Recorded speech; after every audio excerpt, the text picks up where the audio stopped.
బులెటిన్లో breaking news చూస్తున్నాం. BRS కు వరుసగా షాకులు తగులుతూనే ఉన్నాయి. బీఆర్ఎస్ ను విడి కాంగ్రెస్ లోకి వలసలు మాత్రం ఆగడం లేదు. కేసీఆర్ ఎంత చెప్పినా కూడా బీఆర్ఎస్ ఎమ్మెల్యేలు వినటం లేదు.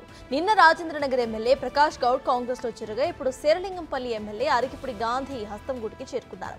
పార్టీ కండువా కప్పి పార్టీలోకి ఆహ్వానించారు సీఎం రేవంత్ రెడ్డి.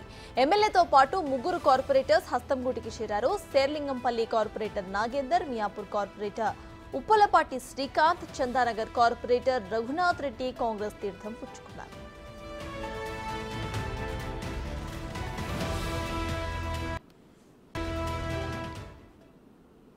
ఇక బీఆర్ఎస్ నుంచి కాంగ్రెస్ వలసలు మాత్రం ఆగడం లేదు. ఇదే విషయంపై పూర్తి డీటెయిల్స్ మా డిప్యూటీ బ్యూరో చీఫ్ సాదిక్ అందిస్తారు. సాదిక్, చెప్పండి, ఇటు మొత్తానికి కార్ ఖాళీ అయ్యే పరిస్థితి గట్టిగా కనిపిస్తోంది. ప్రెసెంట్ అప్డేట్స్ ఏంటి? బీఆర్ఎస్ ఏమైనా ప్లాన్ బిలో ఉందా? కాంగ్రెస్ ఏమంటోంది? సర్తాజ్, బీఆర్ఎస్ పార్టీని వీడి ఒక్కొక్కరు కాంగ్రెస్ పార్టీలో చేరుతున్న సంఖ్య పెరుగుతూ ఉంది. నేటితో 9 మందికి చేరుకోవడం జరిగింది.